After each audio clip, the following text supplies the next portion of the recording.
Welcome to Impact OC, the only program showcasing the people and organizations shaping Orange County. With your host, Don Camber.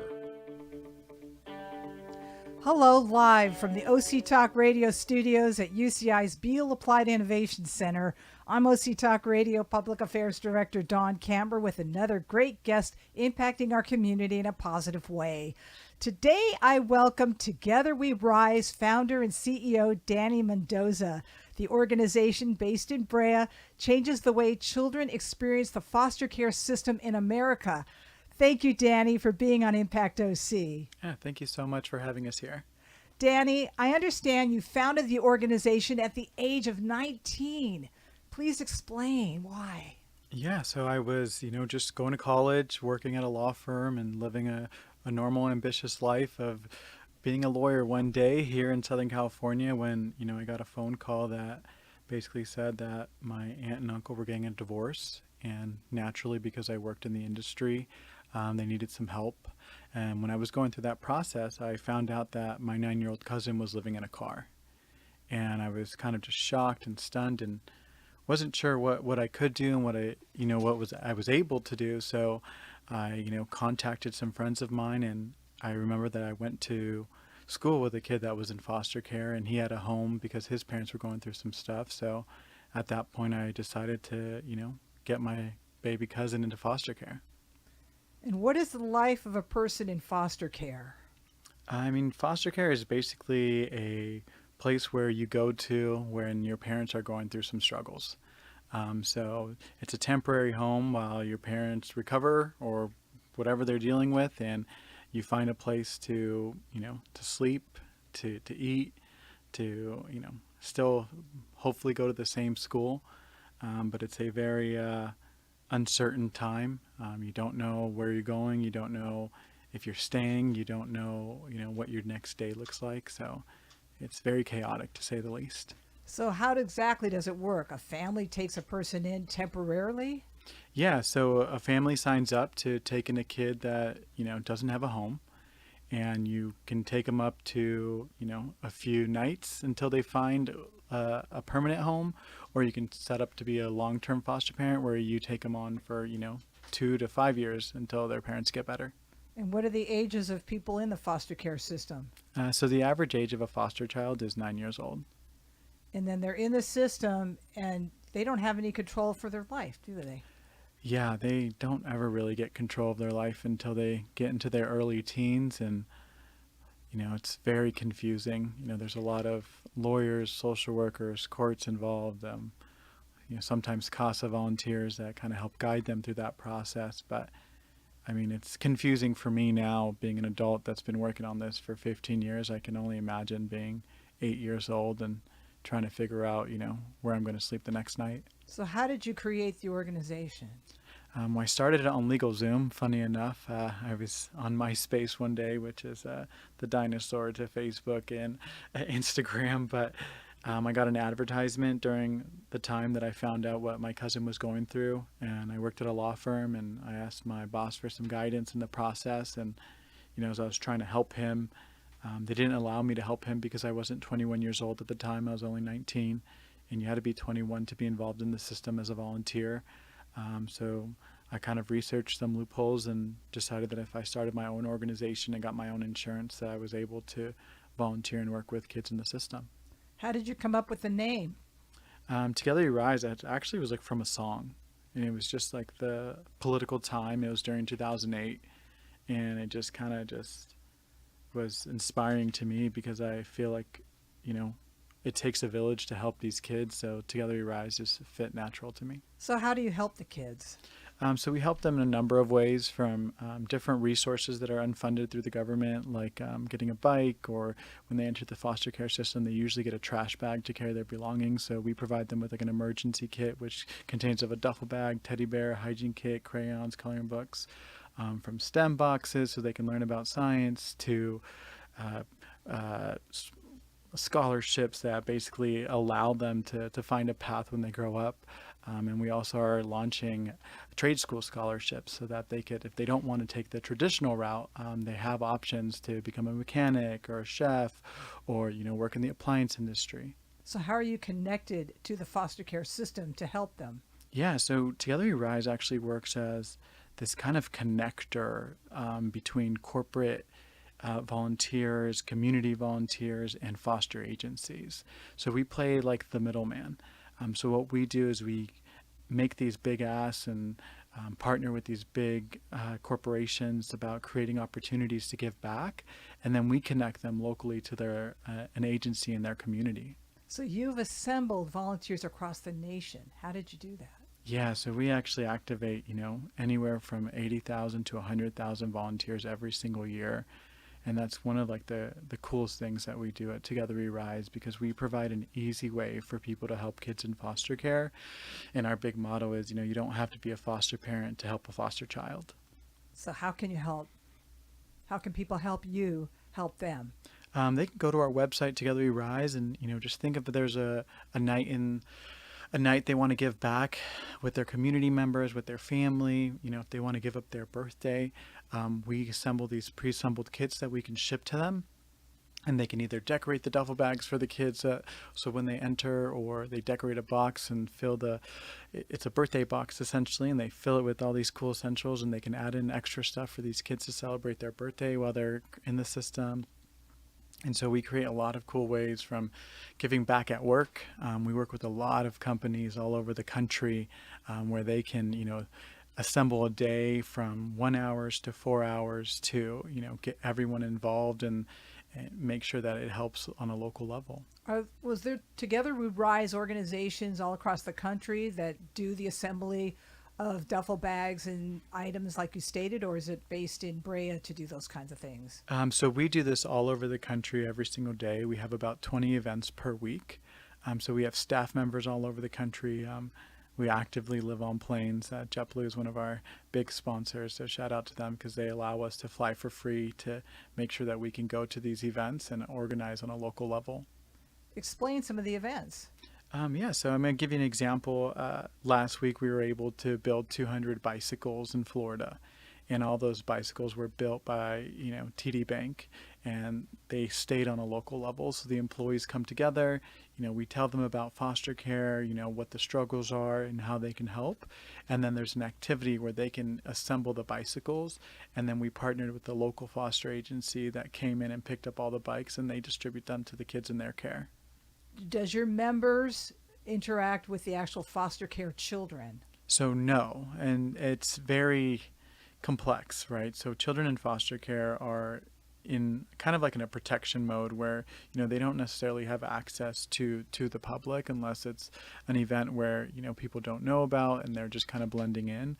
But all of our programs are focused on working behind the scenes and supporting with items that are given to the social workers, because the social workers are the ones that actually have a relationship with the child. So we're giving them a tool that they could use to kind of improve their interaction with them. But do the children know that they come from your organization? And in a sense, do they get to find out that you as a 19-year-old was behind what they're receiving? Yeah, so not really. It's never really been about me, and I think that's what Together We Rise is such an important piece for what we do, because at the end of the day, we need people, right? And Together We Rise started as a group of friends that wanted to give back to help my cousin and then his friends that he met while he was going through that process. But we learned that we need everyone's help, right? Because I could only adopt maybe like 5 kids max, right? But if I get 100 people to adopt one kid that, needed a home, that's really my ultimate goal. But so my goal is just introduce people to the foster care system, because there's a lot of great causes out there that have great awareness about what they do, from, Wounded Warriors to Make-A-Wish. I mean, they're incredible causes that people already know about. But when you think foster care, there's just this negative stigma of these poor children that never had a chance, that didn't decide that they wanted to be in foster care. And so it's my job really to educate and raise awareness to people so they could one day step up to either be a volunteer, to help assemble a bicycle for a child, or to hopefully one day become a foster parent. Have you become a foster parent? Yeah, so I actually took in 2 kids about 3 years ago before the pandemic. And I took them on because I was mentoring one of the older youth, and they wanted their siblings to kind of stay with us on the weekend, so I had to be certified. So I've done that. I work better with older youth that are in their teens or ready to go to college. But hopefully next year is the year that I actually get to foster to adopt. So a person stays in foster care till what age? Yeah, so the average child enters the foster care system at 9 years old, and they stay for about 2 to 3 years 2 to 3 years, and I mean, in the system. And is there an end age that they are no longer in the system? I mean, it's just after 11, I think there's like a 10% chance that these children can get adopted. Unfortunately, a lot of people that are looking for adoption are looking for younger kids. So there's a lot of young teens that have no place to go that will stay in the foster care system until they age out at the age of 18. I was going to say they age out at the age of 18, and then what do they do? They go homeless, they break into your car, they go to jail. Do you hear of success stories of how people are receptive to what they've received thanks to your efforts, obviously, and volunteers? Yeah, I mean, we have an incredible group of volunteers. We actually have the largest scholarship in the foster care system, where we choose 10 to 15 kids that are graduating high school and pay for the college for the next 5 years. I mean, we have kids becoming lawyers. We have kids going to Harvard, from Duke to UC Berkeley, kids that are going to med school. It's just, it's incredible to see that, just with a little love and support, what these kids can actually become. Tell us about your cousin. Yeah, so my cousin actually was the main sole reason we started the scholarship, because I wanted to help him get into college, and I figured there's a lot of kids like him. Unfortunately, he didn't want to feel like a charity case, and I think that's kind of the stigma about receiving help. And I think that was the first time in my life that I learned about like that saying that you hear about is where you can lead a horse to water, but you can't make them drink, right? And so for me, my cousin, he was going in and out. He didn't know what he wanted to be. We're still in contact, but as far as like support, he was very independent. He wanted to try to do it on his own. Can you share with us what he's doing today? Yeah, I mean, he's just working a normal job just like everyone else. And, I mean, he's happy, and that's the most important part.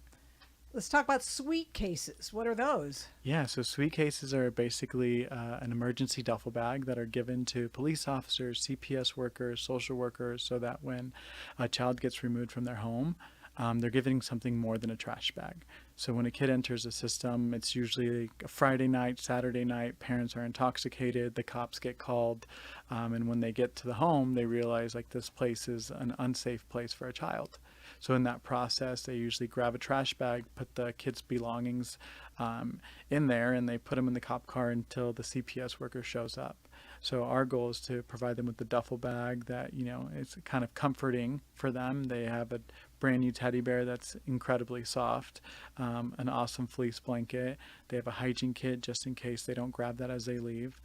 They have coloring books and crayons to kind of help keep their mind off of things as their social worker or caseworker tries to figure out what's going on. So our job is to try to lower that level of trauma that they're experiencing in that time, and, allow people ways that they could help, solve that problem, and, just do it in a more humane approach. How are you funded? We're funded by, all types of avenues except government, right? So we have corporate sponsors, we have community sponsors, we have, thousands of incredible individual donors. So it's just a variety. How do you anticipate this organization growing?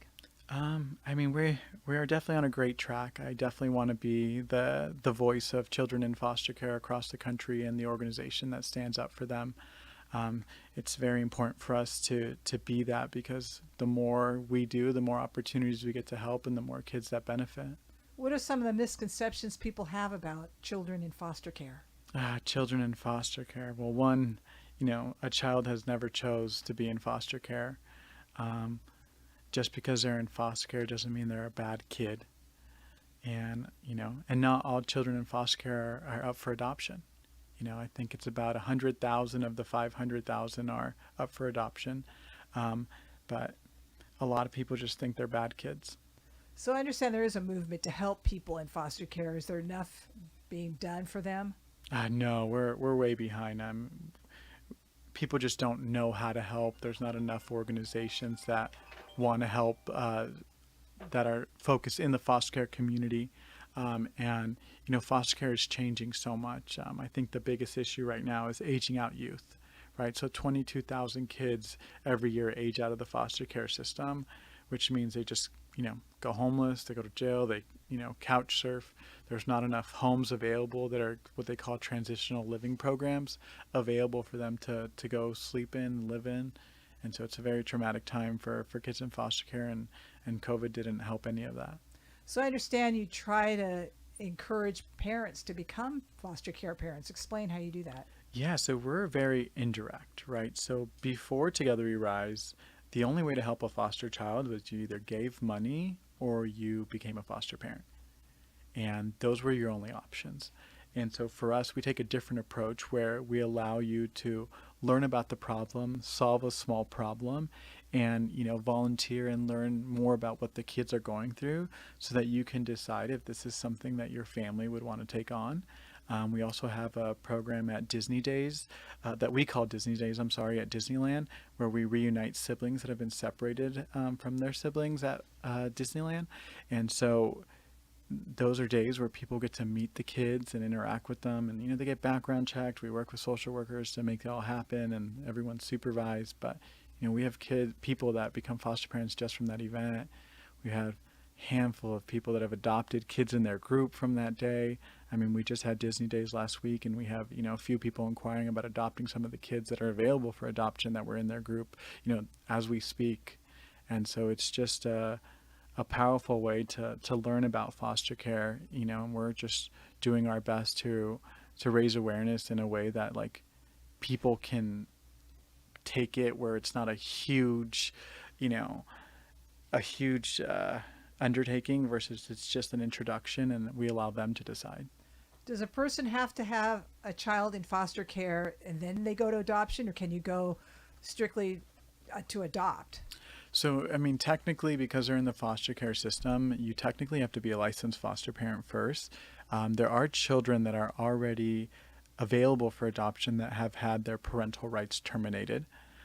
So you technically, work with the foster agency and just let them know what your intentions are, and they can work with you. And then there's also kids that are pending a potential, termination of their parental rights that they'll allow you if you want to take that journey. Foster care is hard. It's not an easy process. Someone once told me it's the hardest thing they've ever done, but the most rewarding thing they've ever done. What are the requirements? There's not many. I think you just have to be 21 years old. To be in the system? Oh, do you mean to be able to be a foster parent? Yeah, there's housing requirements. You don't necessarily have to have a job. You just have to be, willing and capable. Willing and capable, and then beyond that, if they want to adopt, then there's more requirements from that. Yeah, so the requirements mainly fall on, what the availability of the child is, right? If they're still have the parental rights, or if they're still going through visitation with their parents, if their parents are on track to get better, that's really just what it comes down to. And in the midst of this, does the child have any say in what goes on in their life? It just really depends on the age. The older they get, the more say that they get. The younger they are, they do have, attorneys or CASA advocates that really try to work in their best interests. So it just depends. Are you pleased with how this organization has grown? I think we're just touching the potential of what we really could do. I feel like we can do so much more. We have so many incredible people that support us, that work for us, that, the vision is to really make sure when you say charity, you think about kids in foster care and not be number 10 or 12 on the list, because I think it's an American problem. I think it's a huge problem. Homelessness is a huge problem, and about 70% of those people were in the foster care system. So I just think that this is the route to help. There's cities in this country that they tell you to not leave anything in your car because it's going to get broken into, and there's nothing the police can do about it. And if those are issues that you care about, it starts here. So people who want to help your organization, how can they do it? Yeah, they can just go to togetherwerise.org, and there's a Get Involved tab that they can click and fill out the information. And, depending on the level that they want to get involved in, we can help guide them. explain some of the levels. Yes, I mean, on a basic level is, just doing the monthly donations and supporting, local kids. If you want to get more hands-on, there's volunteer nights where you can sign up to join those at our office or around the country. And then there's service activities that you can create with your friends, with your church, with your work. And that allows us to ship you items where everyone in your community can get hands-on involved. And then there's, we have shopping sprees during the holidays. We have Disney days where they can get, hands-on involved physically and with, present with children after background checks and all those things that need to be crossed off. And then I would say the next step before being a foster parent is being a CASA worker. And that CASA is basically a court-appointed special advocate where they allow you to work one-on-one with the child, and they're kind of their advocate, and you meet with them monthly and you try to help them understand what they're going through. Thank you, Together We Rise founder and CEO Danny Mendoza, for being on Impact OC. And I thank everyone for tuning in. I'm OC Talk Radio Public Affairs Director Dawn Camber. Have an impactful day.